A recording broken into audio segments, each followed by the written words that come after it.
kameranya biar kita bisa saling bertatap muka walaupun kita via daring aja ya.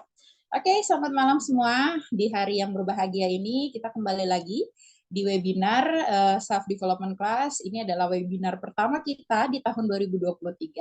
Sebelumnya untuk informasi kita sudah melakukan 3 kali webinar karena Beta Creative Class juga pertama kali kita adanya tuh di November tahun kemarin. Jadi kita sudah melakukan 3 webinar, ini webinar yang keempat. Webinar pertama tentang self talk, kemudian ada mental block, lalu ada sukses finansial sebelum 30 tahun, dan hari ini di hari yang berbahagia ini kita akan membahas tentang bagaimana cara kita menerapkan mindfulness dalam mengelola kecemasan. Ya, oke, saya langsung aja. Oke, saya memperkenalkan diri saya terlebih dahulu. Perkenalkan, nama saya Juliet Kenova Jaratari. Saya adalah founder dari Beta Creative Class. Saya pernah bekerja sebagai radio announcer di Petra FM Yogyakarta. Kemudian saya juga business owner dari Glyph Floris and Gift. Saya juga presiden direktur dari CV Sumbaino Jaya. Dan selain mengajar di Beta Creative Class, saya juga seorang dosen di Fakultas Ekonomi dan Bisnis Universitas Kristen Arta Wacana Kuta. Nah, kita langsung aja ya masuk ke materinya. Apakah kalian pernah memiliki kecemasan? Sudahkah kalian mencoba hampir semua hal untuk mengatasinya, namun rasa cemas itu sering berulang kembali? Saya yakin pasti pernah ya. Saya pun dulu seperti itu. Saya memiliki kecemasan dan rasanya kecemasan itu sulit untuk saya kelola. Apalagi waktu saya punya banyak tekanan, waktu dulu ya masih berkuliah ya dengan setumpuk tugas, kemudian kita juga merantau dulu ya, kecemasan itu mudah sekali untuk menghampiri. Dan tentu saja untuk membuat kecemasan itu hilang, kita butuh waktu dan proses ya. Nah, saya yakin pasti kalian semua yang ikut webinar di malam hari ini juga pernah mengalami hal yang sama. Dan harapannya setelah kalian ikut webinar hari ini, kalian semua bisa mendapatkan sesuatu agar kecemasan itu bisa dihilangkan ya. Karena kecemasan itu bukan hal yang tidak mungkin untuk kita hilangkan. Walaupun mungkin sulit, tapi pasti bisa untuk kita atasi. Seperti itu ya. Merasa cemas itu merupakan hal yang normal ya. Namun rasa cemas yang muncul secara sering atau berlebihan bisa jadi tanda gangguan kecemasan atau kita sebut sebagai anxiety disorder. Kondisi ini dapat mengganggu kualitas hidup penderitanya. Oleh karena itu, sangat penting untuk mengetahui jenis, gejala, dan cara mengatasi gangguan kecemasan. Banyak orang yang tidak terlalu serius ya menanggapi masalah kecemasan ini karena mungkin ini adalah hal yang biasa, tapi ternyata apabila kita tidak secara serius menanggapi kecemasan ini bisa berpengaruh ke aspek kehidupan kita yang lain. Makanya hari ini kita boleh belajar tentang gimana sih caranya mengelola kecemasan. Apalagi untuk teman-teman semua yang mungkin masih berkuliah ya, atau mungkin ada juga yang sudah bekerja ya. Nah, gimana caranya kita untuk bisa mengelola kecemasan dengan baik dengan kehidupan kita saat ini. Seperti itu ya. Sebenarnya kecemasan itu adalah hal yang normal, tetapi kecemasan ini apabila kita tumpuk terus-menerus, ini menjadi satu hal yang harus kita perhatikan secara serius. Rasa cemas itu merupakan reaksi alami tubuh terhadap stres yang sebenarnya bermanfaat untuk membuat kita menjadi lebih berhati-hati dan waspada. Rasa cemas bisa menjadi tidak sehat apabila muncul secara berlebihan, sulit untuk dikontrol, atau sampai mengganggu aktivitas kita sehari-hari. Ya, pernah nggak sih dari kalian ada yang merasakan cemas yang terlalu berlebihan, kemudian kalian jadi stres sendiri? Misalkan kayak tadi ya, Cia sempat cerita mengenai pengalamannya di public speaking, mungkin dulu sempat cemas juga ya, grogi juga kalau ketemu sama orang, kalau harus ngomong di depan banyak orang atau melakukan presentasi. Nah, itu adalah satu hal yang sebenarnya alami ya kalau masih dalam takaran yang pas. Karena di situ kita punya rasa waspada ya. Jadi kita harus lebih berhati-hati ketika kita merasa cemas dan itu sebenarnya baik. Tetapi kecemasan yang terlalu berlebihan itulah yang bisa menjadi satu hal yang kurang baik untuk kehidupan kita. Seperti itu ya. Cemas atau anxiety itu adalah perasaan gugup atau gelisah, dan biasanya orang akan mengalami rasa cemas ketika berhadapan dengan situasi tertentu. Misalkan nih, kalau kalian nanti mau wawancara kerja, sudah deg-degan ya, karena cemas, gugup, dan lain sebagainya. Atau mungkin sebelum ujian, ada rasa cemas ya. Terus ketika kalian juga harus mengambil keputusan-keputusan penting dalam hidup misalkan, atau mungkin menunggu hasil pemeriksaan dokter, dan lain sebagainya. Berbagai macam kondisi dan keadaan yang akhirnya membuat rasa cemas itu muncul secara alamiah. Seperti itu ya. Nah, kita pahami dulu nih, biar nggak salah. Ini perbedaan antara rasa khawatir, rasa cemas, dan juga stres. Karena ketiganya ini adalah berbeda. Kita pahami dulu, jangan sampai semuanya kita sama ratakan. Oh, saya cemas, saya sama dengan stres, saya sama dengan khawatir. Nah, hari ini kita belajar supaya kita ngerti apa sih perbedaan dari khawatir, stres, dan juga cemas. Yang pertama, khawatir atau worry, ya. Kondisi ini merupakan keadaan di mana pikiran seseorang mulai memikirkan hal buruk atau hal-hal negatif, situasi tertentu yang belum pasti terjadi, atau hal-hal yang bisa berkembang menjadi kesalahan. Rasa khawatir itu berulang dan pikiran menjadi obsesif ya, atau kita terlalu berpikir berlebihan seperti itu ya. Rasa khawatir sebenarnya memiliki fungsi yang penting di dalam hidup. Rasa khawatir cenderung mendorong seseorang untuk memecahkan masalah atau mengambil sebuah tindakan. Seperti itu ya. Jadi khawatir itu adalah sebuah keadaan di mana pikiran kita itu terus berpikir sesuatu yang buruk. Aduh, nanti kalau hujan saya ke kampus gimana ya? Ya, padahal belum tentu juga hujan ya, mungkin lihatnya cuma mendung, tapi karena sudah khawatir duluan, akhirnya kita berpikiran hal-hal yang buruk dan negatif. Tapi sebenarnya itu adalah hal yang baik ya. Karena apa? Di sini akan membantu kita agar kita bisa memecahkan sebuah masalah atau ngambil tindakan. Jadi kalau kita lihat kalau hujan gimana, ya pastinya kita harus mempersiapkan diri. Mungkin kalau pakai motor, bawa mantel ya.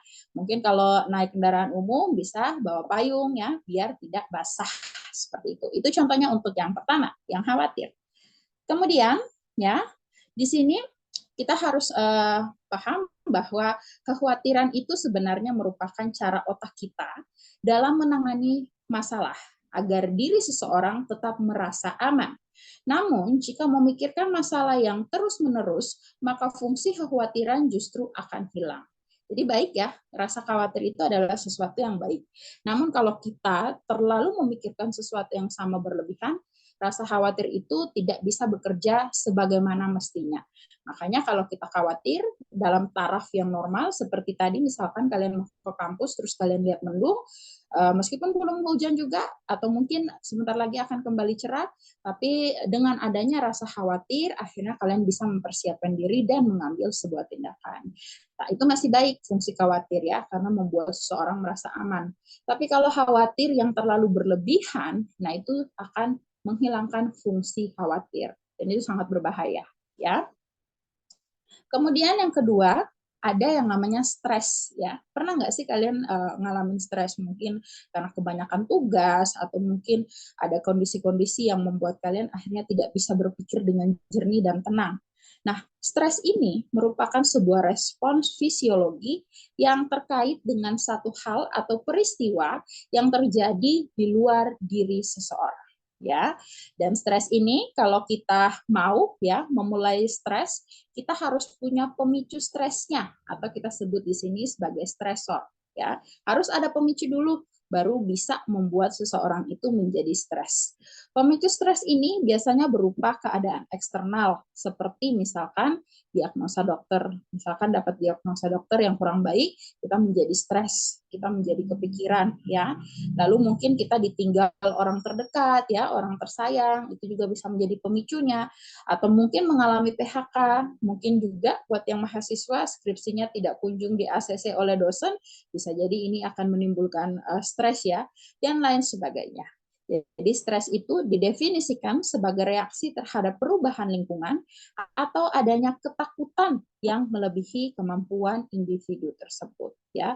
Paham ya? Jadi khawatir mungkin kita cuman hanya sekedar pikiran negatif, tapi kalau sudah naik ke level yang berikut, level stres, itu sudah menjadi sebuah ketakutan, di mana kita takut kalau kita itu tidak bisa untuk melakukan sesuatu karena anggapannya adalah sesuatu yang akan terjadi yang belum tentu juga mungkin ya, ini akan menjadi sebuah satu sambungan ya, dan ini akan melebihi dari kemampuan kita. Contohnya seperti itu.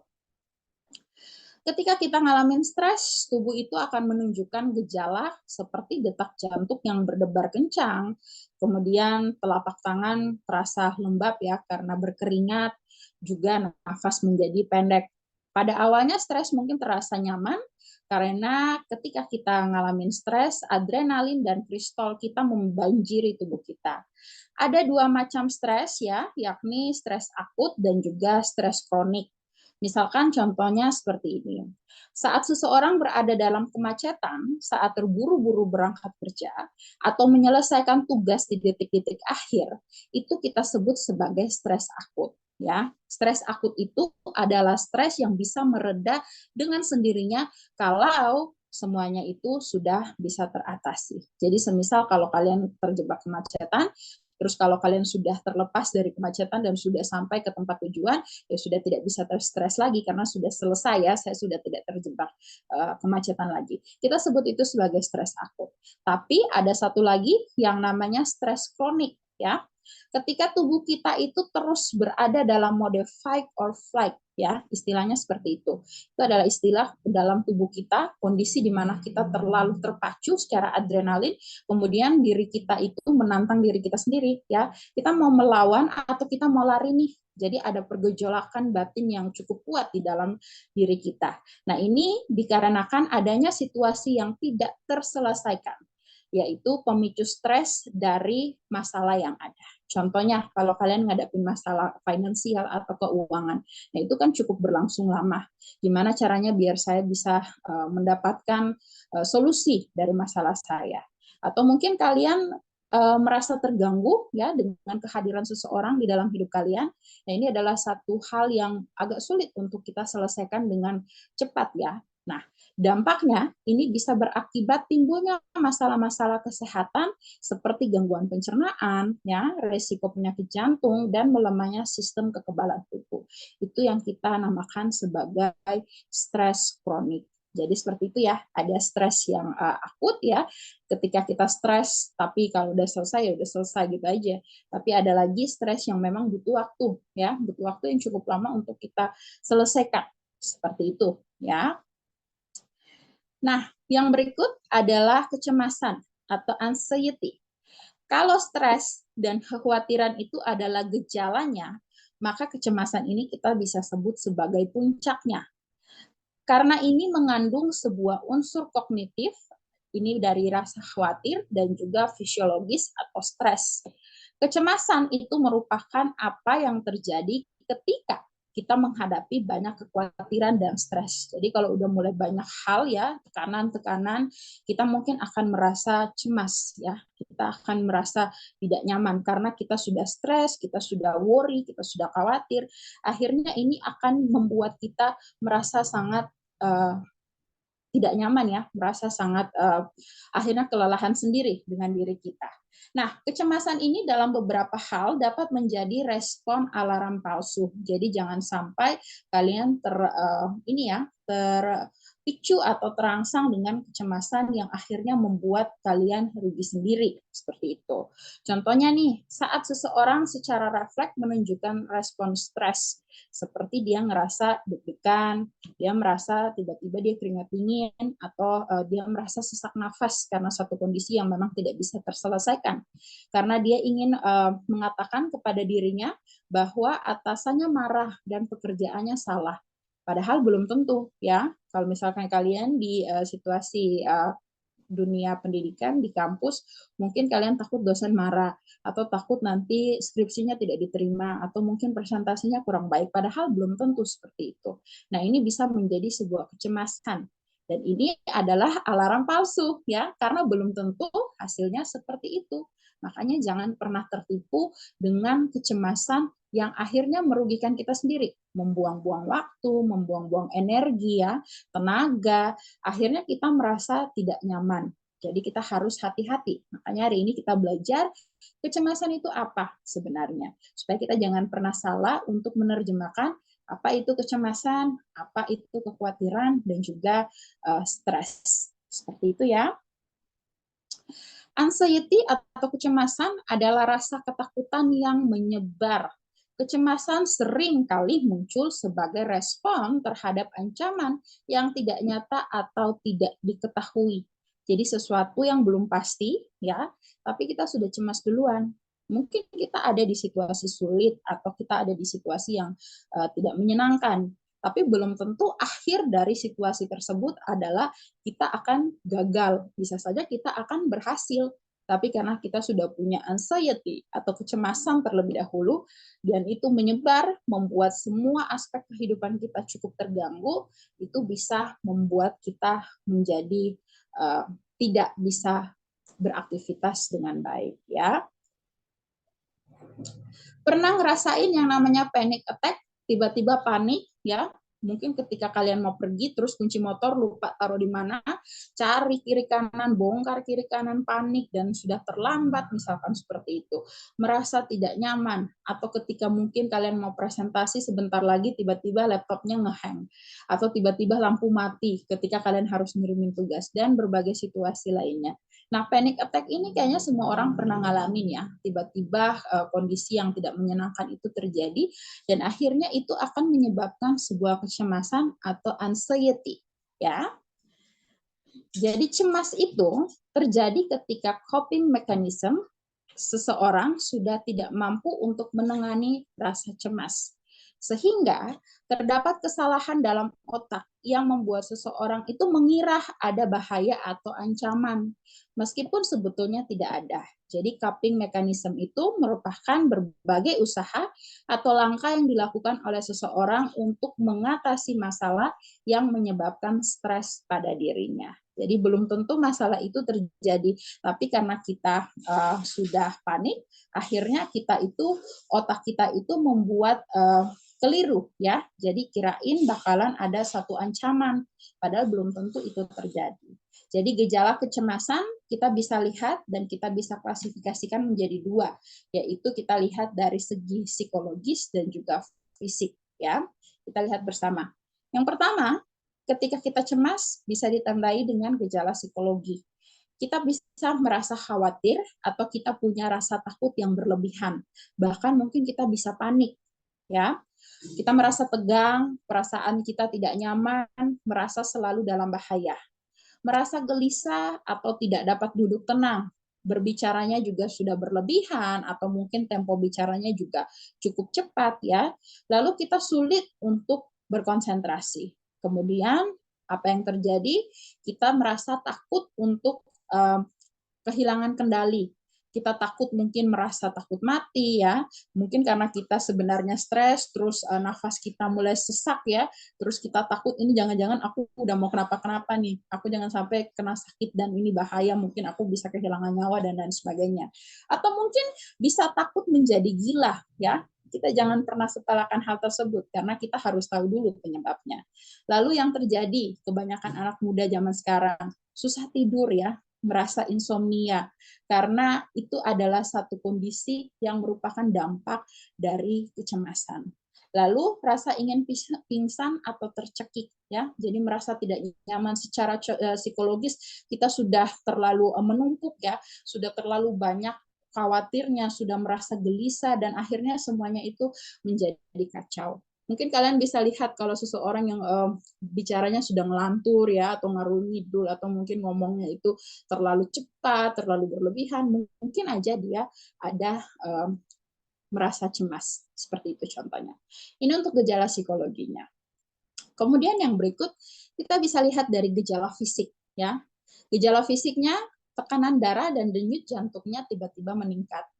Tegang otot di kepala atau leher, tiba-tiba kepala rasa tegang, terus leher rasa tegang ya, sakit kepala, pusing ya, lalu kepala terasa ringan, merasa mual atau tidak enak di lambung ya, ada juga yang bisa menyebabkan MAH, kalau misalkan kita punya kecemasan atau stres yang berlebihan, bisa juga menyebabkan diare atau sembelit, berkeringat dingin, mulutnya kering, nyeri perut atau dada, sesak di tenggorokan, dan kesulitan bernafas, tiba-tiba sesak nafas, nafasnya pendek atau terlalu cepat, merasa gemetar, ya, merasa lemah, merasa lemas, ataupun merasa lelah, dan juga rasa baal atau mati rasa dan rasa kesemutan. Nah, ini adalah gejala fisik.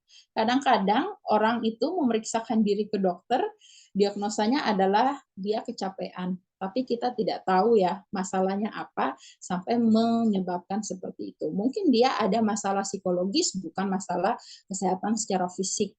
Jadi memang penting banget untuk kita bisa mengelola kecemasan kita supaya diri kita juga bisa selalu sehat, seperti itu ya.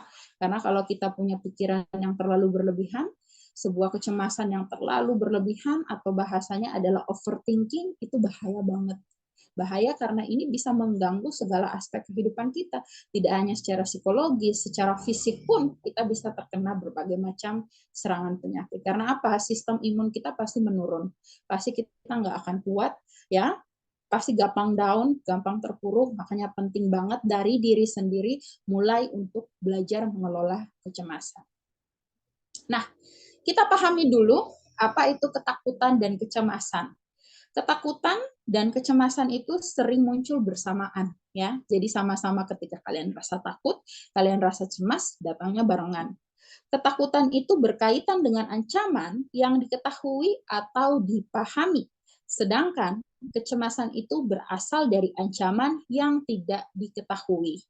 Keduanya menghasilkan respon stres yang serupa, tapi perbedaannya dapat berasal dari pemicu stres yang dihadapi. Jadi hampir mirip ya antara ketakutan dan juga kecemasan. Tapi penyebabnya itu yang harus kita lihat karena ini merupakan sebuah respon stres yang sama. Jadi kalau kita tidak bisa membedakan, maka kita akan sangat sulit untuk mendapat solusinya. Kalau ketakutan itu sudah pasti ya. Misalkan kita takut nanti kita akan berpulang kepada Yang Maha Kuasa. Ada orang-orang yang memang belum siap, misalkan seperti itu. Tetapi kodratnya adalah kita akan selesai dengan pekerjaan kita yang ada dan kita akan berpulang ke sana. Nah, itu adalah sesuatu yang sudah terjadi. Tapi kalau kecemasan, belum tentu itu akan terjadi. Jadi kita lihat dari respon stresnya, ya.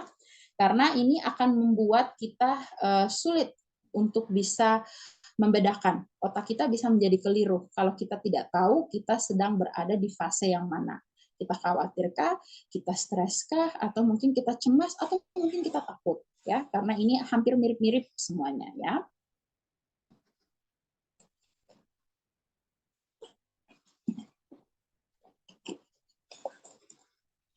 Oke, kecemasan itu merupakan reaksi yang normal terhadap peristiwa.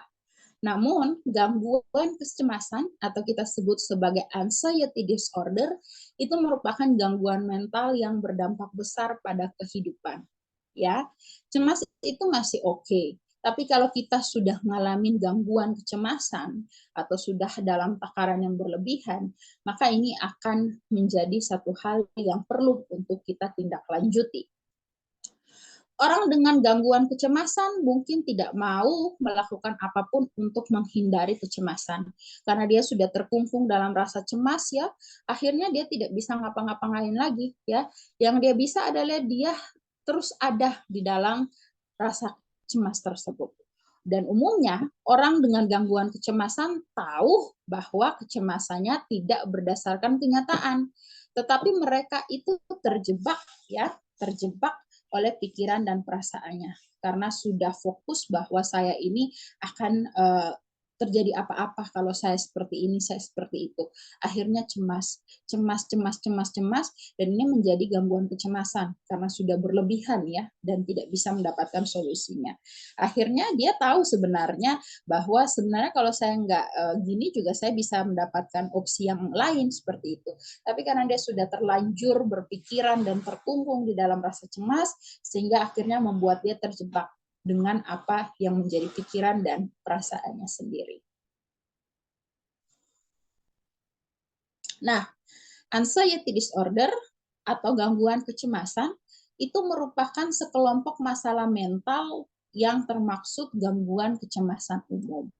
Teman-teman pernah dengar kata fobia ya atau ketakutan yang berlebihan ya.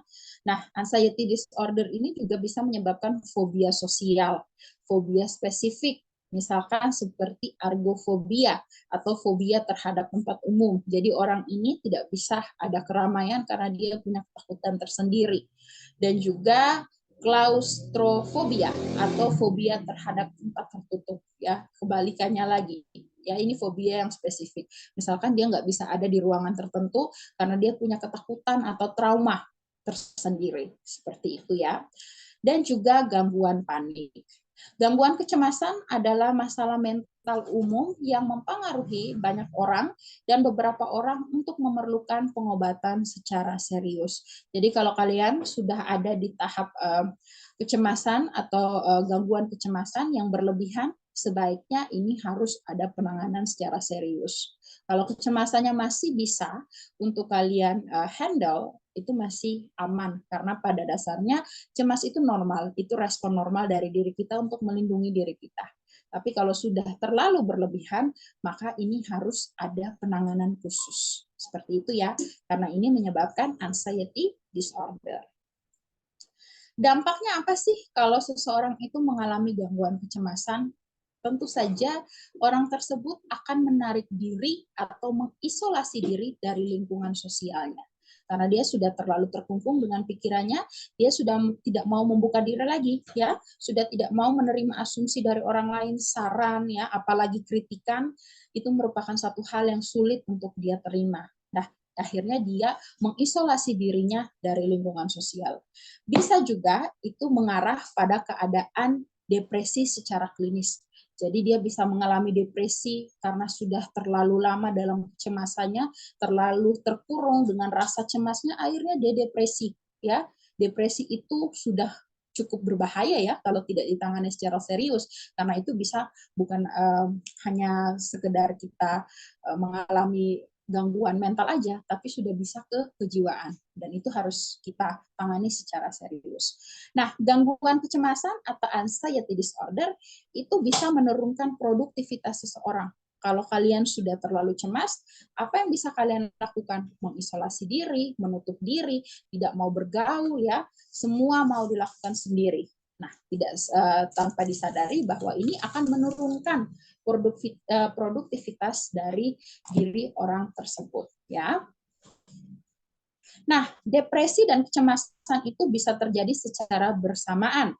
Depresi dapat menjadi keadaan yang serius yang beresiko tinggi untuk melukai diri sendiri, bahkan dapat memicu keinginan untuk bunuh diri. Ya, kita lihat banyak banget kasusnya. Kita tidak bisa menutup mata ya, di sekeliling kita banyak orang yang tidak bisa menemukan wadah yang tepat untuk bisa mereka berkembang ya. Saya merasa sangat bersyukur dengan Beta Kreatif karena kita juga di sini bisa saling mendukung, tidak hanya pesertanya, saya pun juga demikian merasakan efeknya atau dampaknya karena di sini kita bisa saling support ya.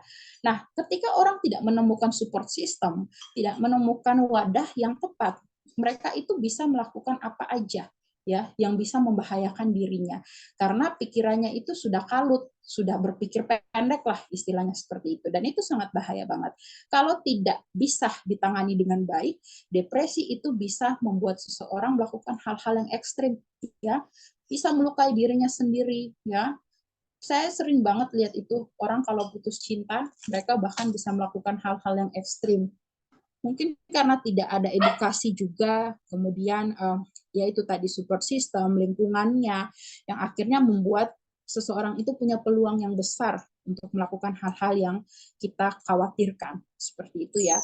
Bahkan efek yang paling ngeri adalah mereka bisa bunuh diri. Jembatan Liliba itu udah banyak banget ya. Saya tinggalnya di Liliba, dan saya udah sering banget dari dulu itu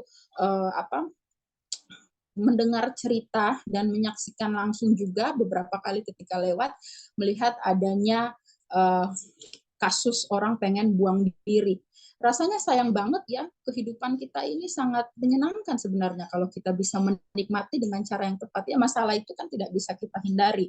Tapi kalau kita bisa menikmati hidup ini, rasanya untuk menyia-nyiakan hidup ini adalah sesuatu yang sulit seperti itu ya. Apalagi dengan pikiran pendek. Terakhir saya dengar cerita di Jembatan Liliba itu ibu dan bayinya bahkan mau sekalian loncat ke bawah. Nah, itu adalah masalah-masalah yang terjadi di sekeliling kita. Makanya kita itu sebenarnya tidak bisa menutup mata dengan kondisi sekitar kita. Kalau bisa, kita itu saling menopang, saling mendukung. Kalau memang ada yang membutuhkan, mungkin kita juga tidak bisa ikut campur terlalu banyak dengan urusan pribadi orang lain, tapi mungkin dengan dukungan, ya, dengan apa yang bisa kita berikan, baik itu secara moral, nah itu mungkin bisa menyelamatkan orang lain dari rasa cemas, depresi, dan lain sebagainya. Contohnya seperti itu ya. Nah, gangguan kecemasan ini bisa kita atasi dengan bantuan ahli kesehatan mental yang profesional, seperti misalkan psikolog, ya, psikiater. Jangan malu ya untuk mau konsultasi kalau misalkan ada merasakan sesuatu gangguan mental tertentu, karena itu akan menyelamatkan. Mungkin kalian nggak percaya ya sama orang-orang sekitar. Mungkin tidak yakin, saya mau curhat ke ini, takutnya nanti dia ngomong ke ini lagi ya. Atau saya mau buat ini, takutnya efeknya gini gini gini gini. Ya, jangan malu untuk membuka diri, datang ke orang yang memang ahli dan profesional dalam kesehatan mental, karena ini akan membantu menolong kalian keluar dari gangguan kecemasan atau anxiety disorder dan juga depresi. Seperti itu ya. Bantuan apa aja sih yang bisa didapat kalau misalkan kalian ke psikolog atau psikiater? Mereka itu bisa memberikan terapi berupa perilaku kognitif, kemudian manajemen kecemasan, teknik relaksasi, dan pastinya akan ada obat-obat penunjangnya juga.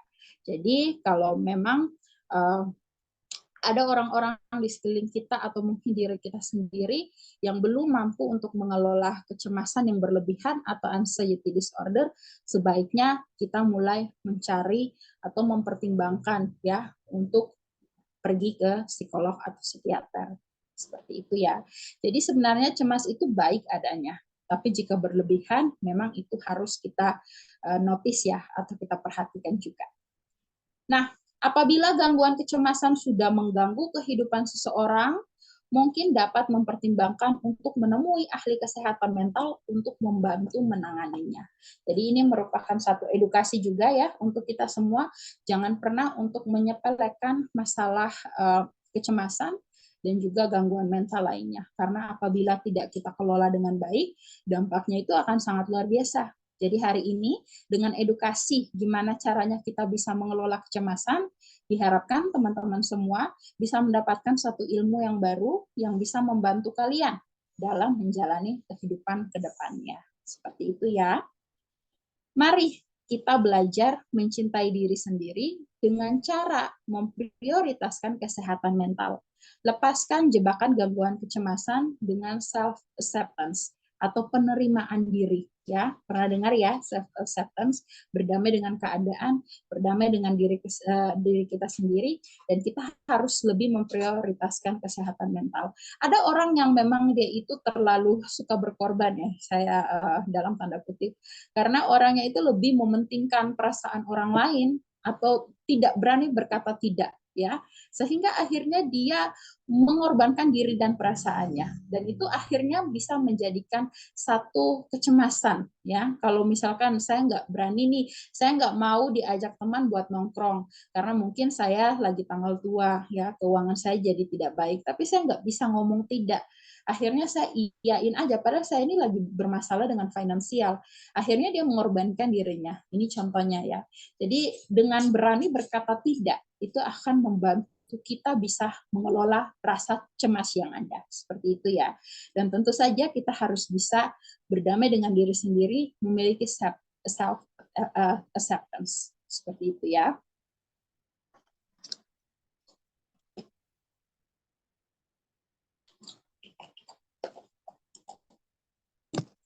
Nah, apakah kamu pernah merasa tidak cukup baik, tidak cukup pantas, atau tidak cukup mampu? Pernah nggak sih ada pertanyaan dalam diri kalian, kayaknya saya nggak cukup baik deh buat masuk ke satu organisasi. Oh, kayaknya saya tidak bisa cukup pantas untuk ikut audisi nyanyi Indonesian Idol misalkan ya. Atau saya ini nggak mampu deh untuk bisa dapat IPK lebih dari 3,5, misalkan seperti itu. Pernah nggak sih terbersit di pikiran kalian tentang rasa tidak cukup dalam segala aspek? Ya, sebenarnya ini tidak apa-apa. Ya, semua orang itu punya tuntutan keadaan. Ya, tuntutan keadaan itu tidak bisa kita hindari. Semua orang punya tuntutan keadaan. Terkadang kita itu merasa selalu gagal, ya, seolah kita tidak cukup untuk apapun. Ini adalah perasaan yang wajar muncul sesekali, apalagi dalam keadaan kita terpuruk atau down. Jadi tidak masalah kalau misalkan kita merasa kita tidak cukup ini, tidak cukup itu, tapi jangan terus-terusan. Kalau terus-terusan itu jadi self esteem ya, kita merendahkan diri kita sendiri. Nah, kalau sesekali ketika kita down, oke lah, tapi habis itu coba deh kita mulai melihat kembali ya dengan keadaan dan juga pikiran yang lebih jernih. Seperti itu ya. Masa-masa sulit dalam hidup itu penting dialami agar kita itu bisa bertransformasi menjadi pribadi yang lebih kuat. Jadi masa sulit itu emang nggak bisa dihindarin. Pada dasarnya semua manusia punya masalahnya sendiri-sendiri ya. Nah, ini adalah cara yang akan membuat kita bisa menjadi pribadi yang lebih baik lagi, yang lebih kuat lagi ya. Nah, masa-masa sulit ini akan membantu kita bertransformasi. Mungkin dulunya kita itu adalah pemalu, karena saya sudah ada dalam keadaan tertentu, saya mungkin sudah harus bekerja, dan pekerjaan saya ini menuntut saya untuk selalu berbicara di depan banyak orang, di depan umum, akhirnya saya mau tidak mau harus melepaskan saya yang dulu. Mungkin awalnya tuh sulit banget. Ini sulit banget untuk saya bisa membuka diri, apalagi saya seorang introvert misalkan, untuk bisa ngomong di depan orang dan lain sebagainya. Tapi karena ada masa-masa sulit itu, akhirnya kita dari yang nggak bisa bertransformasi menjadi bisa. Seperti itu ya. Kadang kita itu terlalu keras mengkritik diri sendiri. Kamu tuh ya ngeblame misalkan. Kamu misalkan Nita ya ngeblame. Aduh, saya kok gini gini gini, saya kok gini gini. Kenapa saya nggak gini gini? Kenapa saya nggak seperti dia kayak gitu ya. Nah, tapi itu adalah satu hal yang sebenarnya kita itu tidak perlu untuk melakukannya. Karena apa? Ketika kita terlalu mengkritik diri kita sendiri, kita itu bisa sampai melumpuhkan batin kita sendiri. Jadi ada luka batin ya, kalau kita sendiri aja nggak percaya sama diri kita, ya gimana orang lain mempercaya sama diri kita? Karena kita sudah punya mindset bahwa saya seperti ini, ya saya tidak bisa seperti ini, kemampuan saya hanya segini, saya nggak cukup, saya nggak layak, saya nggak mampu kayak gitu. Nah itu adalah kritikan-kritikan yang melukai batin kita secara tidak langsung, ya. Kita bisa berdamai dengan kenyataan dan kita bisa belajar untuk mengejar impian-impian kita yang mungkin sempat tertunda. Dengan cara apa? Dengan cara kita belajar menerima keadaan diri kita. Jadi apapun yang terjadi dengan diri kita, kita terima ya. Kita jangan terlalu banyak mengkritik diri kita sendiri karena itu juga satu pemicu kecemasan ya. Kalau kita terlalu banyak punya standar atau ngikutin standar orang lain, apalagi tidak bisa menjadi kita yang original ya, karena mungkin kita ingin terlihat baik dalam satu lingkungan atau mungkin kita ingin menyenangkan orang lain, kita tidak bisa dengan kondisi diri kita berlainan dengan diri kita. Nah, ini juga bisa sangat berbahaya ya untuk dilakukan. Nah, seperti itu. Jadi coba untuk mulai belajar menerima keadaan, berdamai aja dengan kenyataan, dan coba untuk bangkit dan mengejar apa yang menjadi impian-impian kita yang tertunda. Ya, masih ingat kita flashback sedikit di webinar Mental Block, banyak banget orang yang sebenarnya punya potensi yang luar biasa. Tapi karena mental block ya, tapi karena sebuah pikiran yang salah ya, akhirnya itu bisa menghambat segala sesuatu ya. Kemudian yang berikutnya itu juga bisa berdampak kepada kecemasan. Kalau mental blocknya udah terlalu sering, cemas dong dia, khawatir yang berlebihan, stres, takut yang tanpa alasan, dan akhirnya itu yang membuat dia sendiri akhirnya terkungkung dalam sangkarnya, dia sendiri yang bangun sangkarnya. Jadi apa yang bisa kita lakukan? Terima aja diri kita apa adanya. ya. Jangan mau untuk melepaskan um, apa yang menjadi kebahagiaan kita, mengorbankan kebahagiaan kita untuk orang lain. Seperti itu ya. Mulai untuk meyakinkan diri bahwa aku sudah cukup, ya. Aku sudah cukup untuk semua yang ada. Karena apa? Pikiran itu bisa berbohong. Tadi di depan kita sempat bahas sedikit tentang alarm palsu ketika kita ngalamin kecemasan atau anxiety.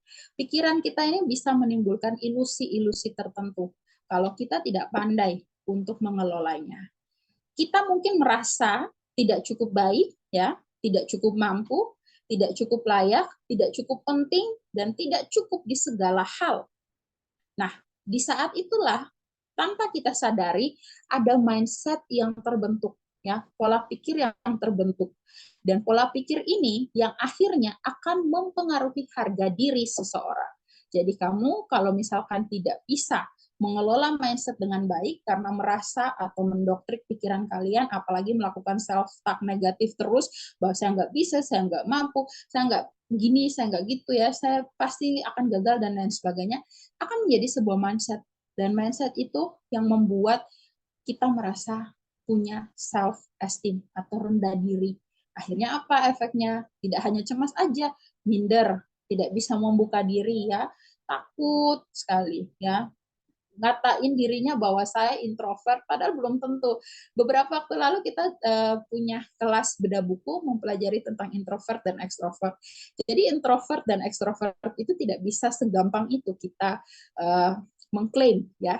Ada hal yang harus kita lakukan sehingga kita bisa tahu kita ini benar-benar introvert atau extrovert. Jadi orang yang ceria sekalipun bisa aja dia introvert ya, atau orang yang pendiam sekalipun bisa aja dia extrovert. Ini kan hanya yang jadi pembedanya adalah gimana cara kita merecharge energi kita, seperti itu. Dan banyak banget sih saya lihat orang-orang yang mereka menjadikan alasan bahwa mereka introvert untuk menutup diri karena kurangnya edukasi, kurangnya pengetahuan ya. Jadi karena mungkin banyak banget di luar sana yang sudah ngomongin hal-hal ini, hal itu, apalagi sekarang kita tidak bisa melawan kekuatan media sosial, dunia teknologi begitu kencang arusnya. Kita lihat orang lain buat A, ya mungkin kita juga akhirnya terjerumus buat A.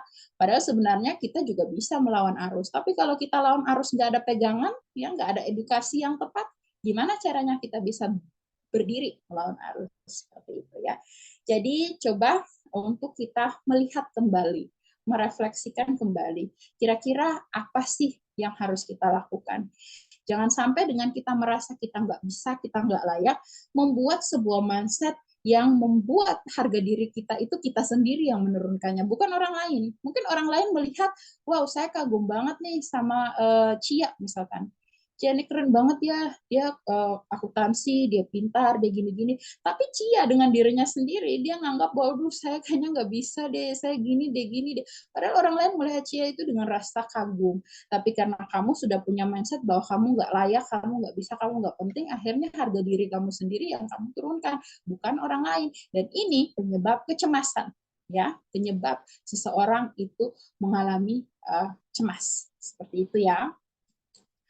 Perlahan-lahan coba untuk tidak melakukan kritik terhadap batin kita sendiri dan yakinkan diri bahwa semuanya itu baik-baik aja dan aku udah cukup kayak gitu ya.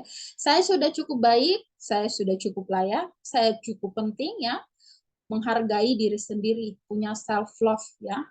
Dengan self talk yang positif, kita akan membangun mindset yang positif dan ini sangat berpengaruh dan berdampak dalam kehidupan kita sehari-hari. Seperti itu ya. Kata layak, kata pantas, dan kata cukup itu tanpa kita sadari menyiratkan bahwa ada standar yang harus dipenuhi ya. Saya layak untuk A, saya layak untuk B ya, misalkan seperti ini. Oh, saya cukup cantik untuk melakukan ini. Saya cukup kaya, saya cukup pintar. Nah, ada standarnya ya, ada standar tertentu. Oh, saya pantas buat dapatin ini karena saya seperti ini. Jadi ada standar yang sebenarnya kita harus penuhi ketika kita memproklamirkan bahwa kita ini layak, bahwa kita ini pantas dan kita ini cukup. Seperti itu ya. Setiap orang itu sebenarnya berbeda. Kita tidak bisa menyamakan standar orang lain dengan standar kita, ya. Karena masing-masing individu terlahir berbeda satu dengan yang lainnya. Tidak ada individu yang bisa memenuhi setiap parameter ideal. Jadi idealnya Selma mungkin beda dari idealnya Marcelina, ya. Masing-masing sudah punya kata ideal dan masing-masing punya parameter sendiri. Mungkin ada yang cukup dengan uang 1 juta, tapi ada yang sangat merasa kekurangan dengan uang 1 juta, ya rasanya ini kecil banget, tapi ada yang udah menganggap itu gede banget, ya. Karena itu kita itu berbeda, ya, kita berbeda satu dengan yang lain karena parameter ideal setiap orang itu berbeda. Apa yang kita lakukan? Stop bandingkan diri dengan orang lain, ya, dan juga standar masyarakat. Misalkan, oh wanita cantik itu dia harus putih, dia harus langsing, tingginya harus tiang, rambutnya harus lurus, ya. Itu adalah stigma-stigma yang beredar di masyarakat, standar yang dibuat masyarakat yang akan membuat kita itu merasa bahwa oh saya ini tidak bisa, apalagi misalkan ya kalau kalian ada di lingkungan yang mengharuskan kalian untuk memenuhi standar tertentu, itu akan menjadi tekanan, ya, tekanan di batin kita dan membuat kita itu merasa cemas, merasa tidak mampu, oh saya nggak bisa, saya nggak layak. Padahal semua orang itu punya karakteristiknya masing-masing, kelebihannya masing-masing, kekurangannya masing-masing, ya. Pernah dengar orang bilang cantik itu relatif, ya, standar kecantikan itu berbeda-beda. Coba deh tanya pria, ya, coba tanya pria. Bisa aja pria A bilang si B ini cantik, tapi pria C bilang si B ini nggak cantik, ya. Bisa aja ada yang bilang dia ini cantik, tapi ada yang bilang oh dia bukan tipe saya, kayak gitu ya. Jadi setiap orang itu berbeda-beda. Kita jangan pernah banding-bandingin diri kita dengan orang lain karena kita lahir dengan apa yang kita punya, ya. Jadi jangan pernah untuk banding-bandingin diri dengan orang lain, dan jangan pernah ikut standar yang ada di masyarakat yang mengatakan kalau mau jadi putri, misalkan putri Indonesia harus yang berkulit putih. Oh sekarang banyak, ya, yang mau ikut kontes kecantikan, kulitnya eksotis, rambutnya keriting, cantik, ya, karena standar kecantikan itu berbeda. Jadi kita harus melihat dari perspektif yang berbeda. Nah, ketika kalian sudah sampai di titik ini, ketika kalian melihat bahwa oh semua orang itu punya parameter idealnya masing-masing, itu menunjukkan kedewasaan, ya. Itu menunjukkan bahwa kalian bisa menghargai satu dengan yang lainnya. Nah, pernah berpikir tentang masa depan? Pernah nggak cemas sama masa depan? Pernah? Ini pada ngangguk-ngangguk nih ya. Jangan-jangan pernah ya. Pernah nggak sih mikir, aduh nanti habis kuliah saya kerja apa ya? Aduh habis ini nanti gimana ya? Atau Marcelino udah senyum-senyum nih. Marcelino udah selesai kuliah ya habis ini ya. Nah, gimana ya saya ya? Saya kerja di Kupang atau saya balik ke daerah atau saya ngapain ya? Saya buka usaha atau saya aduh jangan-jangan saya nggak diterima kerja. Banyak hal yang membuat kalian itu berpikiran terlalu berlebihan tentang masa depan dan akhirnya membentuk sebuah kecemasan. Pernah ngalamin cemas untuk masa depan ya? Ini pada angguk-angguk ya. Nah, kecemasan akan masa depan itu kita kenal dengan istilah anticipatory fear, ya. Orang yang berjuang dengan kecemasan akan masa depan cenderung merasa ketakutan dengan peristiwa masa depan yang belum pernah terjadi, ya. Mungkin ada orang yang saya ambil contohnya di luar mungkin ya, ketika sudah selesai kuliah, duh nanti jodoh saya gimana ya, nanti kalau saya nikah suami saya nanti KDRT nggak ya, misalkan kayak gitu, suami saya nanti baik nggak ya, nerima saya dan keluarga saya nggak ya, atau jangan-jangan saya punya mertua yang galak, atau jangan-jangan saya nanti dibatasi, saya nggak bisa kerja apa segala macam. Nah contohnya seperti itu. Cemas akan sesuatu yang sebenarnya belum pernah terjadi, dia belum pernah menikah kan, ya, mana dia tahu. Nah, tapi kecemasan itu udah ada. Dan kita sebut ini sebagai anticipatory fear. Seperti itu ya. Kecemasan akan masa depan itu bisa dikaitkan dengan kurangnya toleransi terhadap ketidakpastian. Jadi segala sesuatu ke depan siapa yang tahu, sedetik pun setelah ini kita manusia biasa ya, kita nggak ada yang tahu. Saya mau jadi apa, saya mau jadi apa sedetik lagi, saya nggak ada yang tahu ya. Karena semua itu adalah kedaulatan yang di atas. Nah, kalau kita terlalu cemas akan sesuatu yang tidak pasti di depan, ini akan sangat berbahaya ya. Karena apa? Kecemasan akan masa depan itu bisa membatasi seseorang untuk sulit menikmati apa yang terjadi saat ini. Mungkin saat ini hidupnya itu punya banyak kemewahan, misalkan ya saya kasih contoh ya, atau kenyamanan, atau mungkin teman-teman yang baik ya, hidupnya sederhana, tapi dia punya teman-teman yang saling mengasihi, yang support, tapi karena dia punya kecemasan yang terlalu berlebihan, akibatnya apa? Akibatnya dia itu tidak bisa menikmati yang ada. Mungkin dia sedang makan makanan yang enak atau jajanan yang enak, minuman yang enak, tapi karena pikirannya itu kalut dan terlalu memikirkan sesuatu yang belum pernah terjadi, akhirnya yang enak juga nggak jadi enak ya, yang nikmat nggak jadi nikmat, karena yang ada sekarang itu ya sudahlah, saya nggak bisa nikmatin karena pikiran saya sudah terus doktrin dengan kecemasan akan masa depan atau antisipatorif ya. Dan ini harus dihindari ya. Kalau sudah ada edukasinya seperti ini, harapannya sudah tidak boleh cemas berlebihan lagi untuk masa depan. Karena apa? Masa depan itu sudah ada sudah diatur sama yang di atas. Jadi kita tinggal bekerja aja. Kalau kita nabur yang baik sekarang, kita sekolah yang baik, niscaya nanti kita juga dapat yang baik. Kalau tidak ada usaha ya gimana mau dapat hasil yang baik ya. Kalau kalian sekarang malas-malasan, terus kalian hanya pikir masa depan dengan rasa cemas, ya wajar karena kalian masalah malas-malasan, tidur-tiduran, gimana punya masa depan yang baik ya. Tapi kalau kalian rajin, kuliahnya rajin, pengen cepat selesai, bahagiain orang tua, oh jangan khawatir, masa depan pasti ada, ya seperti itu. Nah, inilah yang terjadi pada kebanyakan orang.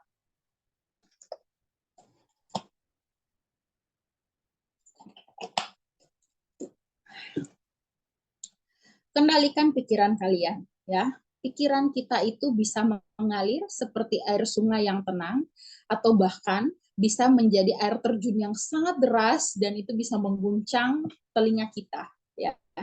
Tergantung bagaimana cara kita mengendalikannya. Agar bisa lebih baik, kendalikan pikiran dan hidup Anda. Ini akan menciptakan keseimbangan di dalam kehidupan, ya, di dalam diri seseorang.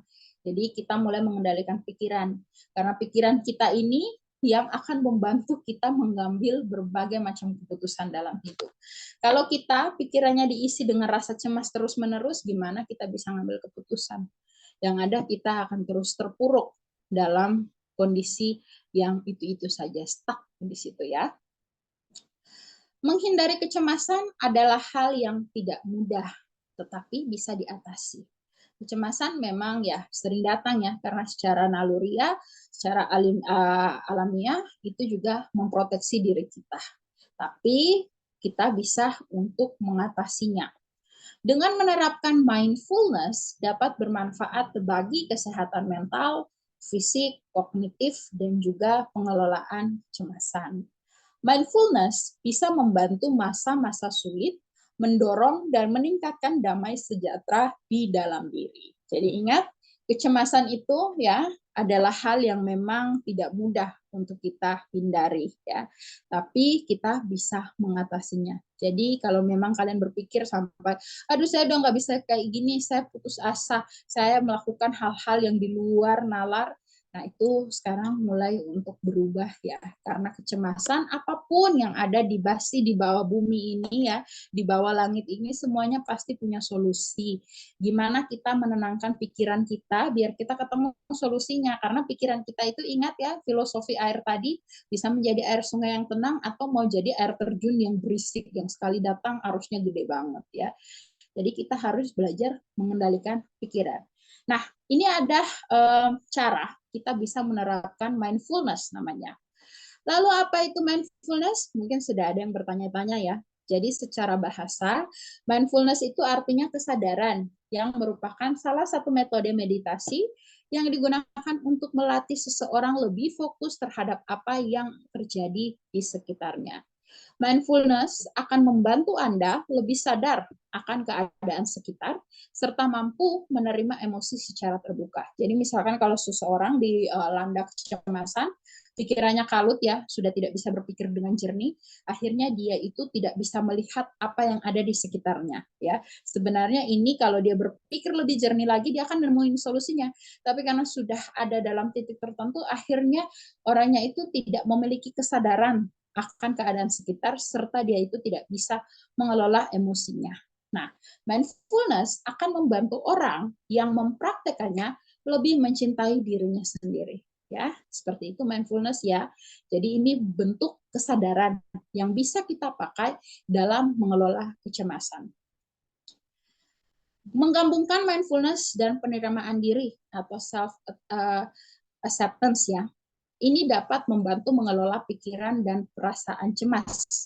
Latihan mindfulness dapat membantu seseorang untuk berhenti mencoba mengatasi kecemasan, menerima kecemasan apa adanya, dan mengalaminya sebagai emosi, perasaan, pikiran, maupun sensasi, mencegah bertindak berdasarkan kecemasan, dan mencegah kecemasan mengendalikan dirinya, lalu mengembangkan rasa cinta dan kasih terhadap diri sendiri, menghindari rasa ketidaknyamanan. Nah, dengan kata lain, mindfulness ini bisa menimbulkan kesadaran kita bahwa ayo yuk sadar yuk kamu lagi tidak baik-baik aja nih, terima aja kalau memang kamu lagi di masa sulit, terima masa sulit ini ya.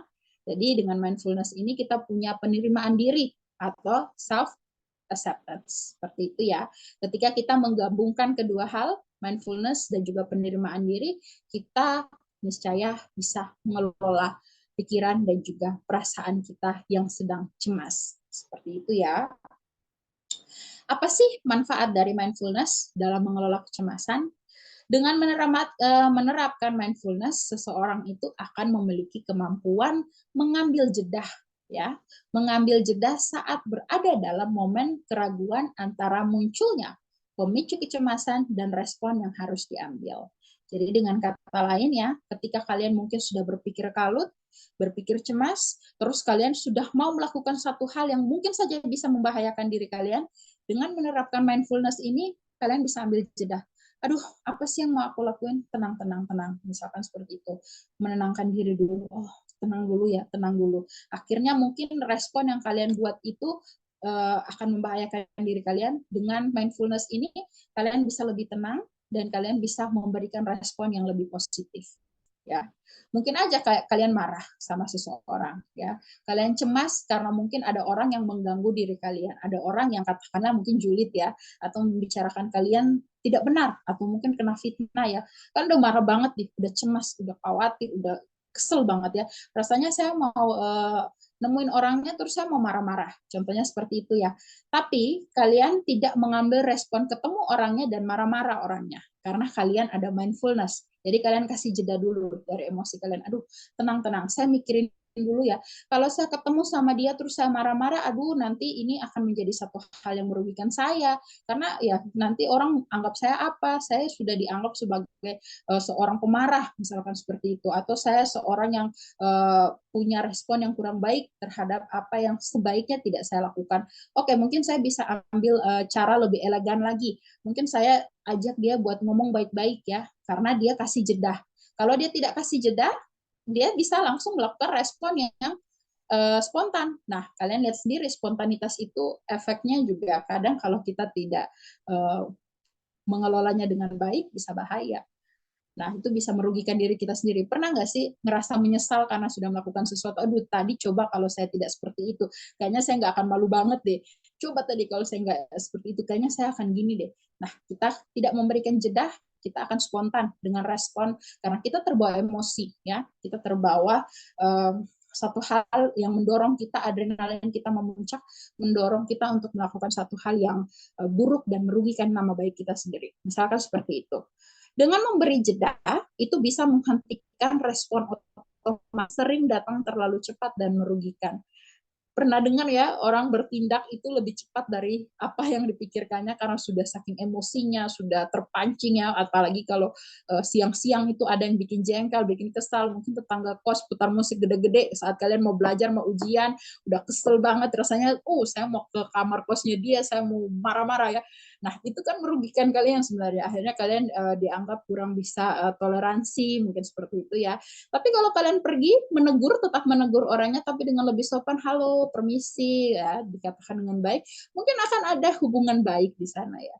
Tapi kalau sudah terlanjur emosi, aduh, itu akan ada respon yang terlalu cepat dan itu akan merugikan ya. Jadi harus memperhatikan ini ya. Nah, penerapan mindfulness ini juga bisa memberi kesempatan untuk mundur dan melihat situasi secara lebih baik dan lebih tenang, ya. Jadi mungkin respon kalian itu bisa berbeda, lebih baik lagi, lebih positif lagi. Seperti itu ya. Nah, ini manfaat dari mindfulness. Untuk menerapkan mindfulness, ada 3 teknik yang bisa kita lakukan. Yang pertama ada teknik grounding, kemudian teknik pernafasan, dan yang terakhir kesadaran nafas atau breath awareness. Kita pelajari satu persatu, mulai dari grounding.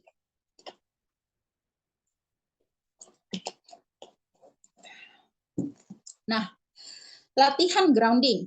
Jadi grounding ini bisa membantu seseorang hadir dan terpusat ketika menerapkan mindfulness. Grounding adalah latihan yang dapat membantu seseorang menarik diri dari kilas balik, dari kenangan yang tidak diinginkan, dan emosi yang negatif. Kita dapat menggunakan teknik grounding untuk membantu menciptakan ruang bebas dari perasaan yang tertekan, kecemasan, depresi, perubahan suasana hati, dan juga stres.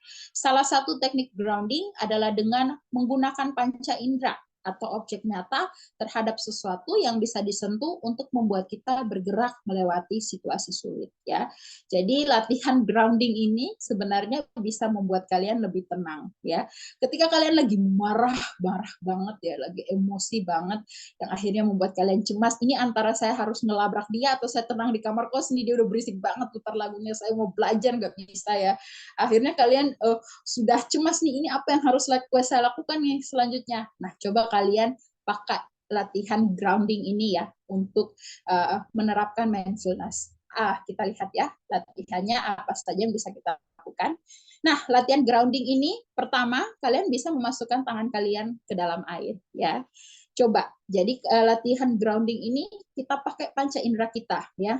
Peraba, perasa, penciuman ya, pendengaran, penglihatan kita pakai untuk bisa menenangkan emosi kita ya. Jadi latihan grounding ini bisa kita terapkan.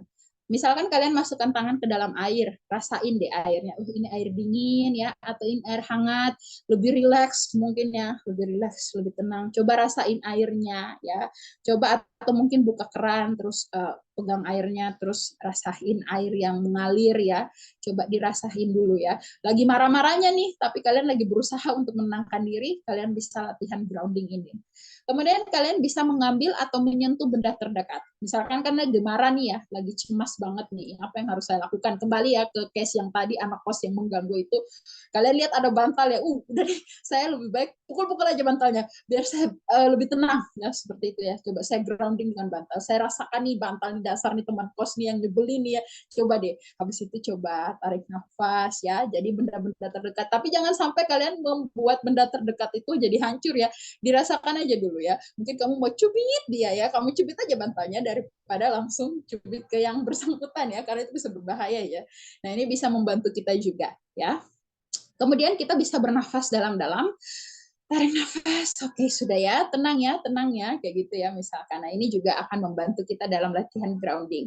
Menikmati rasa, misalkan saking kesalnya, udah deh saya memutuskan untuk beli es coklat aja deh di kios depan, saya beli pop ice misalkan. Oke, saya mau pesan pop ice coklat. Aduh enak banget ya, lagi emosi kayak gini, saya rasakan pop ice ini enak banget ya. Oke, saya tambah dengan salome misalkan. Enak banget ya, sudah saya nggak jadi marah-marah, saya jadi senang lagi nih, saya nggak jadi cemas lagi nih, saya jadi happy kayak gitu ya. Kita bisa pakai ya indera perasa kita untuk menikmati makanan atau minuman. Bisa juga kita jalan-jalan sebentar. Mungkin kecemasan yang sudah terlalu berlebihan ya.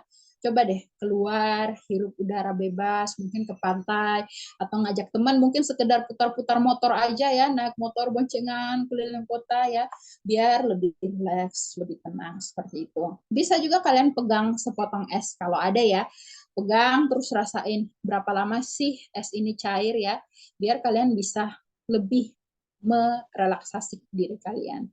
Kemudian bisa menikmati aroma ya. Kalau punya parfum mungkin bisa di sniff dulu. Saya juga termasuk orang yang bisa lebih tenang kalau menikmati aroma. Kebetulan saya juga mengoleksi parfum, sehingga saya kalau lagi mungkin penat ya, atau mungkin cemas, atau mungkin saya lagi ya kurang baik secara fisik atau mental, saya coba untuk menghirup aroma tertentu. Mungkin saya menghirup aroma yang bisa membuat rileks ya, ya seperti itu. Atau mungkin kalian menikmati aroma lain, mungkin ya aroma pantai ya, menikmati pegunungan misalkan, atau mungkin bunga-bunga ya. Kalian coba untuk menikmati aroma, pakai indera penciuman kalian ya.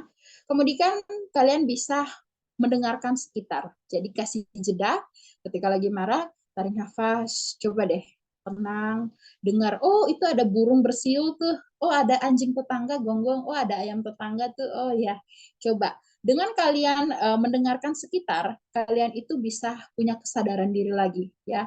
Oh ya ya ya, saya lagi ada di sini, saya nggak boleh terlalu tinggi dengan rasa kecemasan saya. Saya lagi ada di sini sebagai diri saya saat ini, ya. Atau sekedar mungkin dengar bunyi kendaraan, klakson mobil, motor, ya, itu juga akan sangat membantu.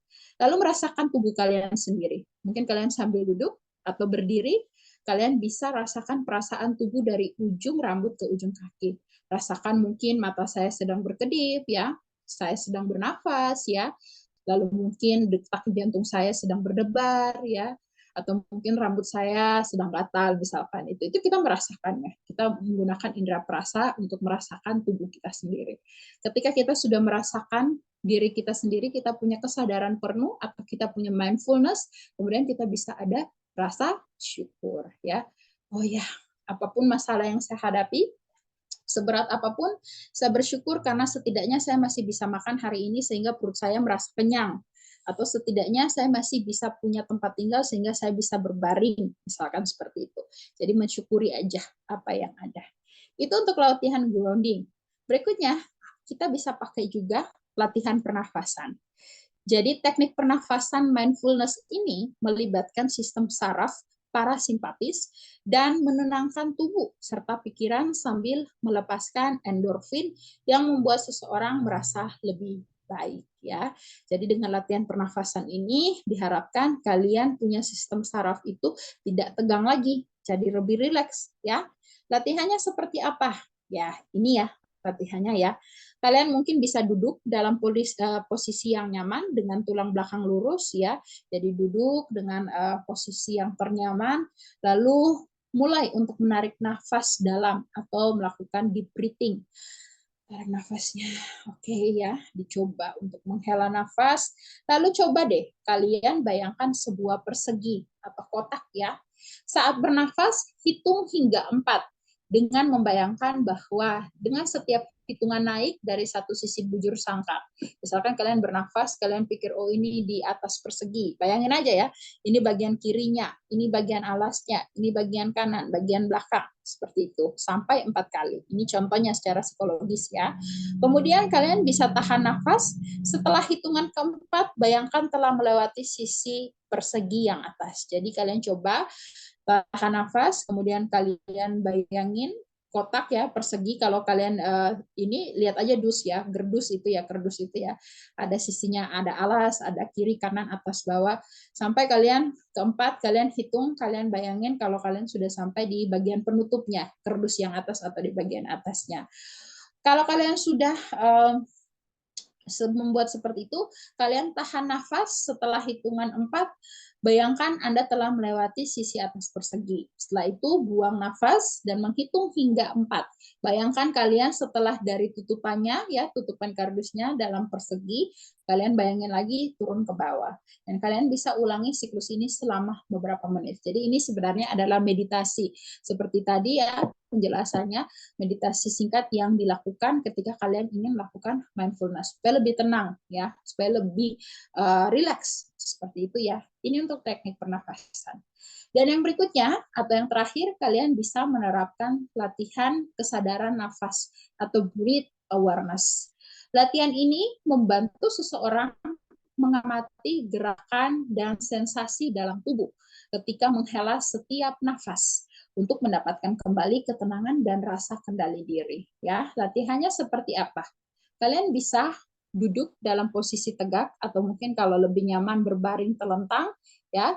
Cari aja posisi yang paling nyaman dan tahan itu selama beberapa menit. Setelah itu, lepaskan ketegangan dengan lembut dan bawa kesadaran terhadap setiap helaan nafas. Jadi mungkin kalian bernafas, rasakan kalau kalian sedang bernafas ya.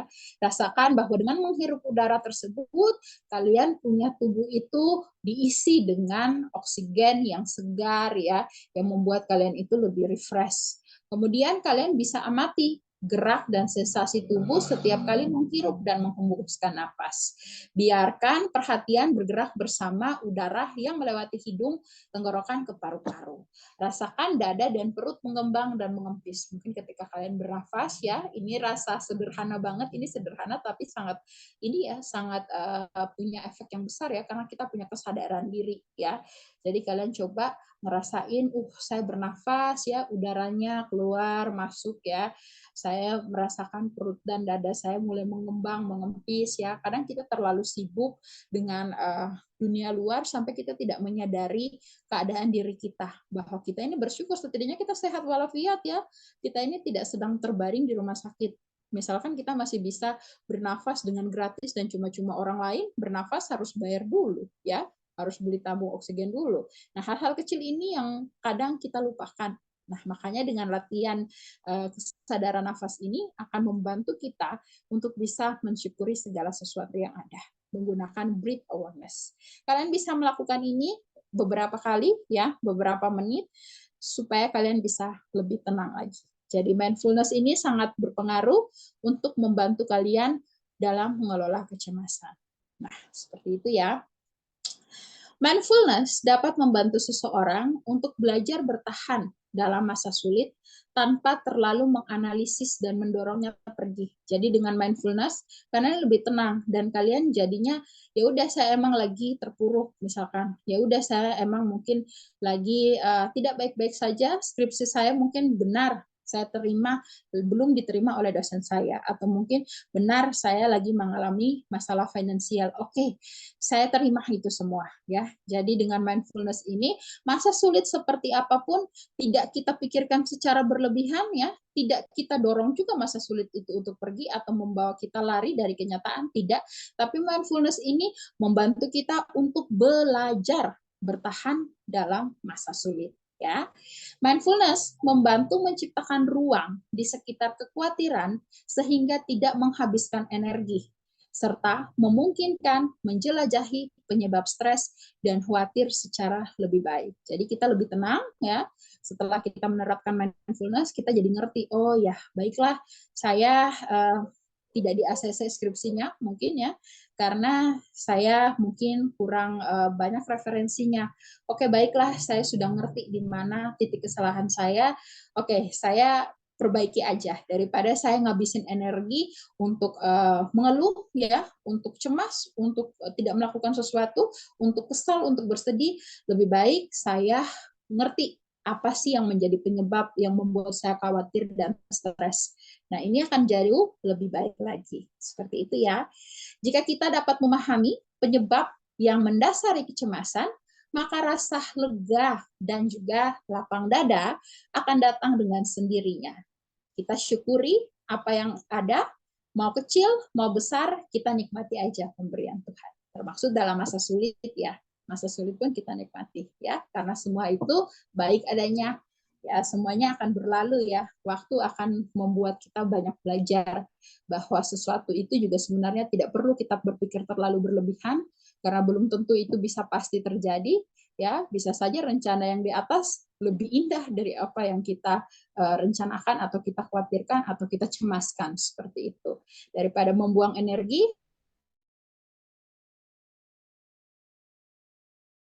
itu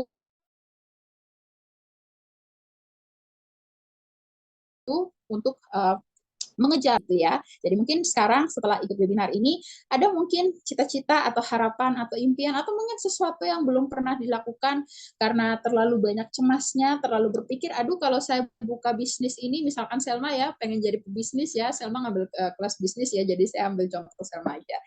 Saya mau buka bisnis ini, nanti laku nggak ya? Nanti ada yang beli nggak ya? Ide deh, daripada saya habis dipikir pikiran, di energi dengan kecemasan saya lakukan aja ya, karena saya yakin bahwa rezeki itu sudah ada yang mengaturnya. Seperti Seperti itu ya.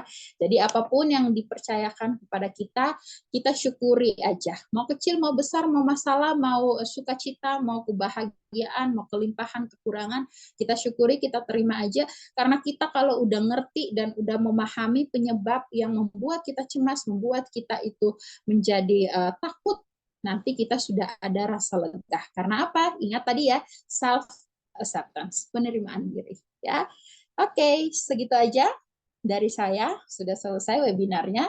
Ada yang mau bertanya? Saya persilakan dan saya kembalikan kepada Gracia.